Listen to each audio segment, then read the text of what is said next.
totul, peste toate creația, peste toate fenomenele ale naturii, Doamne.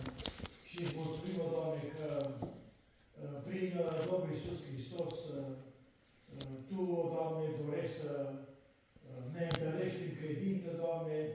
Tu dorești, Doamne, să ne credem și să ne punem la dispoziție cu tot și ne dai și ne mântuit, Doamne. Tu, Doamne, prin Domnul Iisus Hristos, vezi că barca noastră, Doamne, merge anevoios, Doamne, valurile sunt împotrivă, Doamne, Tu ne-ai spus să trecem de partea cealaltă, să ieșim din această lume, din mersul ei, din felul ei de trăire, după voia lor și după plăcerile lor.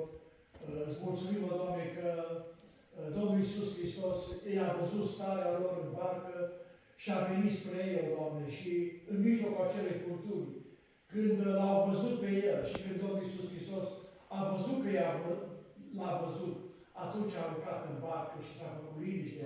Doamne, ajută-ne să te vedem în fiecare zi, Doamne, că așa cum ne spune Scriptură, că ești cu noi în noi și cu niciun chip nu ne lași, Doamne, și ajut și avem această făgăduință a Ta să nu ne temem, Doamne. Ajută-ne, Doamne, să nu ne lăsăm, Doamne, manipulați, speriați de duhurile care locuiesc în locurile cerești, Doamne. Și ajută-ne să ne credem că suntem sub observația Ta, suntem în atenția Ta, Doamne, și în prezența Ta, Doamne, face pace, liniște și ne dă putere să ajungem la locul spre care trebuie să meargă corabia noastră. Îți mulțumesc, Doamne, că ești bun, îți mulțumesc că ești adevărat, Doamne, ești Cel care ne-a iubit și ne dorești cu gelozie pentru Tine. Ajută-ne să ne dăruim în ascultare, supunere și împlinirea cuvântului Tău, Doamne, împotriva tuturor circunstanțelor. Noi știm că prin Tine suntem mai mult biruitori.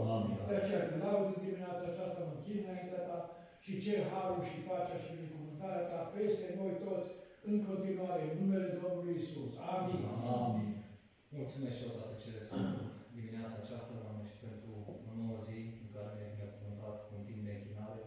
Îți mulțumesc pentru Fiul Tău, Iisus Hristos, Doamne, și pentru lucrarea perfectă, desăvârșită, Doamne, făcută la Golgota pentru noi. Îți mulțumesc că ne-ai chemat afară, Doamne, din lume. Amin. Te rugăm să ne binecuvintezi, Doamne, să putem trăi onorabil înaintea Ta, Te rugăm, Doamne, să-ți onorăm numele cu viața noastră, cu vorbele, cu faptele noastre.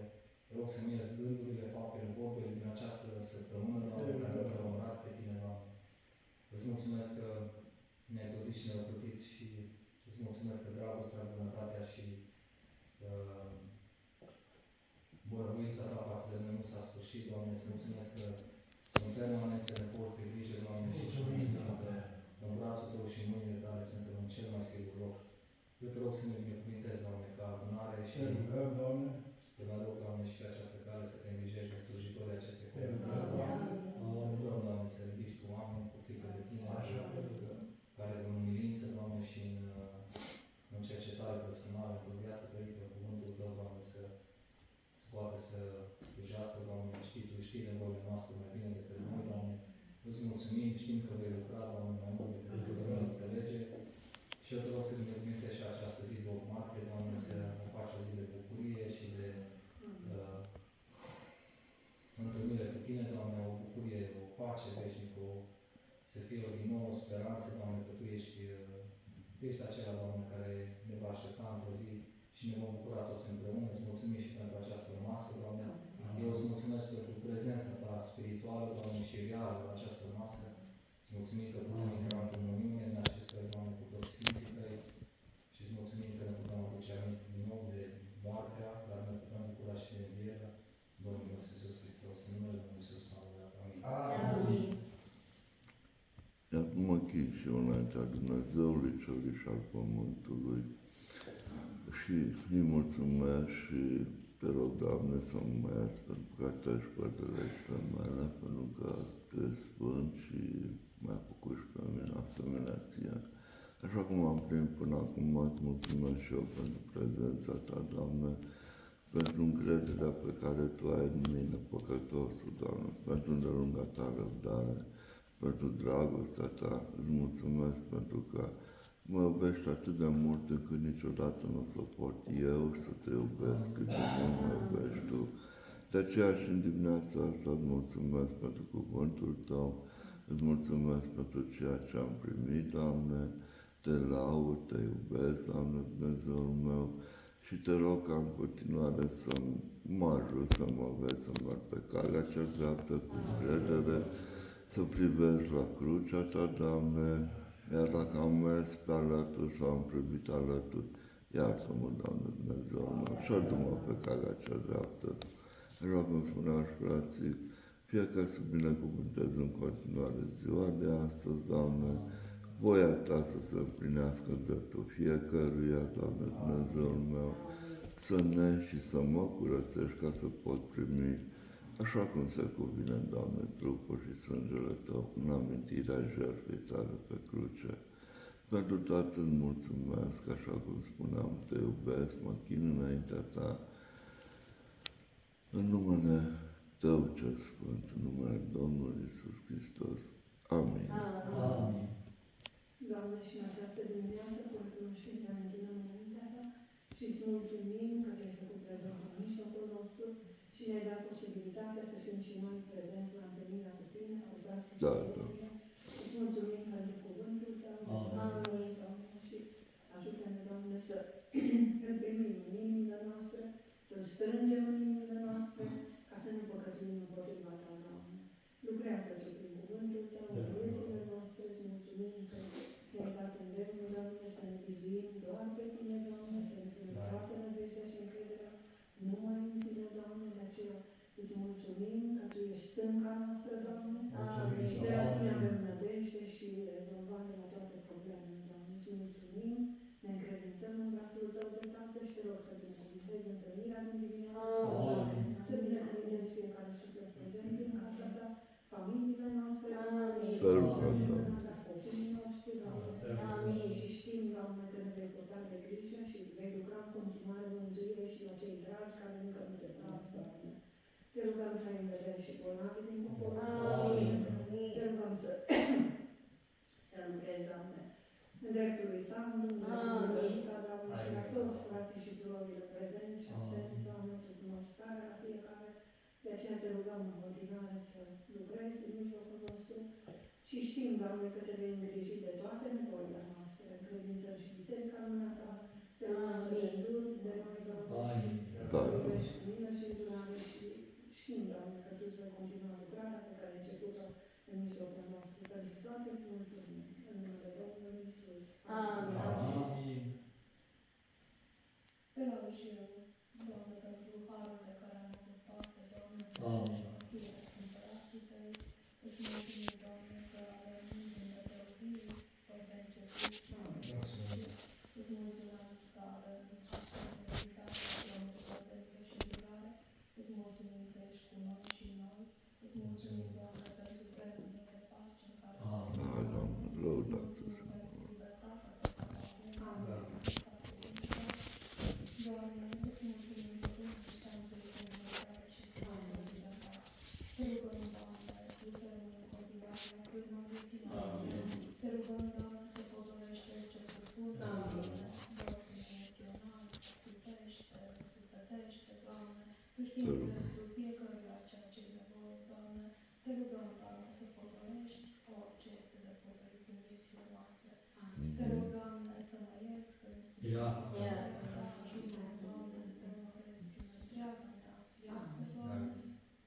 să fiu lumină și sare pentru cei din jur. Doamne, mijlocește și eu pentru bolnavi. Doamne, Te rugăm, Doamne, lucrează în dreptul Tatălui Său. Doamne, Te rog, atinge-te, Doamne, și alină, Doamne, credințele, Doamne. Te rog, adu pace, Doamne, restaurează-ne sufletele, lucrurile.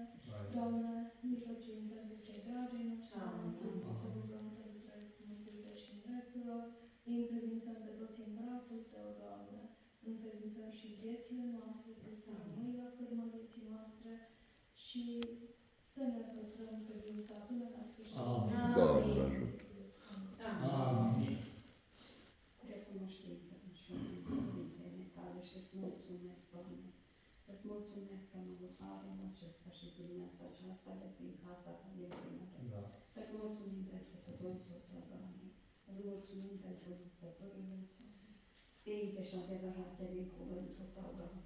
Doamne, îți mulțumim, Iisuse Dumnezeu, și pentru jertfa de la Calvară.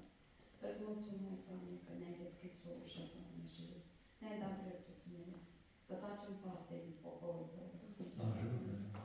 Îți mulțumesc, Tată Sfânt din cerul și de prezența ta în jocul nostru, Doamne. Îți mulțumesc, Doamne, că Tu ne călăuzești pașii în fiecare zi, Doamne. Tu ești cu noi. Și atunci când ești Tu de-a dreapta noastră, mine nu ne poate clădina, Doamne. Doamne, iartă-mă, Doamne. Iartă-mă, Și te rog, ajută-mă, Doamne, să stau aproape de Tine, Doamne. Mărește credința și întărește credința, Doamne. Binecuvintează fiecare soră și frate. Amin. Doamne. Te rog să binecuvintești și acest locaș de minune. Te rog, Doamne, să cercetești pe cei care nu sunt în jocul nostru, Doamne. Te rog să duci bolnavi din poporul. Arăt înaintea Ta și eu pe fratele Santu, Doamne. Te rog să-i atingi suferința și durerile care le are, Doamne.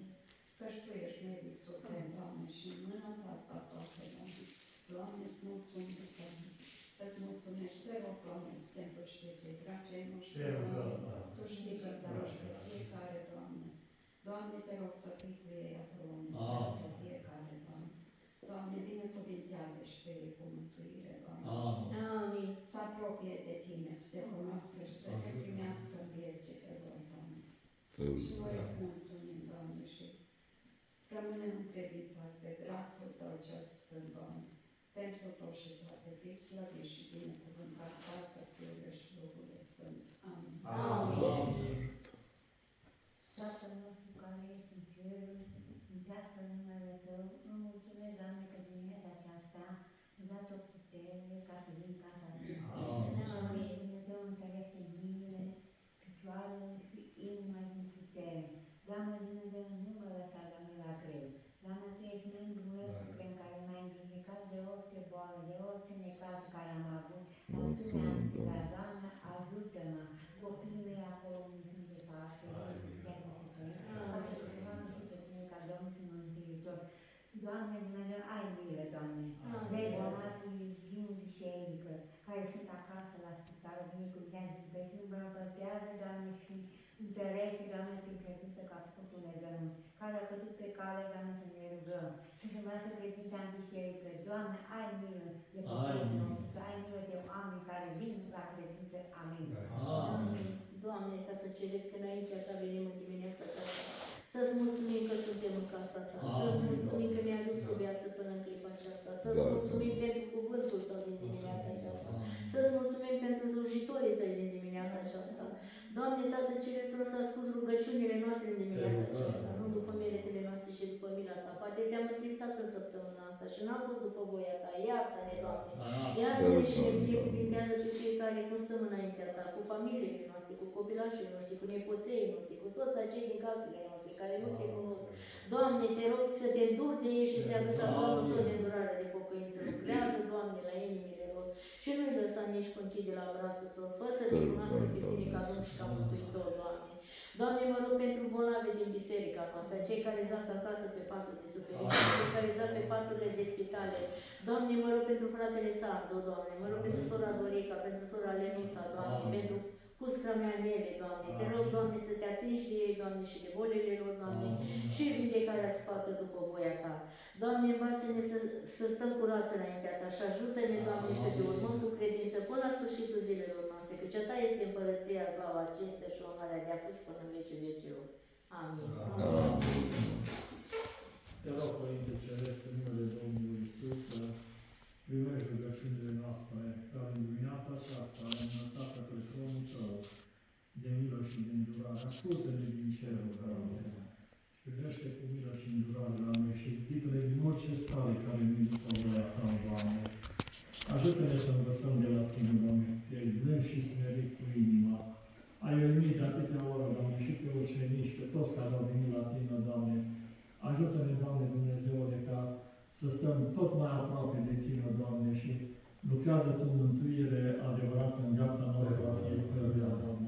chipul Domnului Iisus să ia ființă în fiecare frate și soră, Doamne.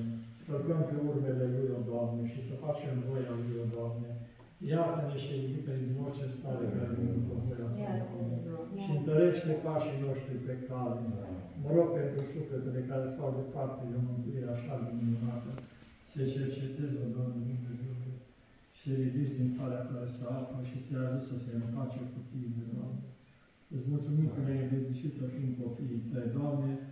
Ajută-ne să o dovedim cu viața noastră, cu umblarea noastră, prin tot ceea ce facem, Doamne, că suntem copiii Tăi. Pentru toate îți mulțumim.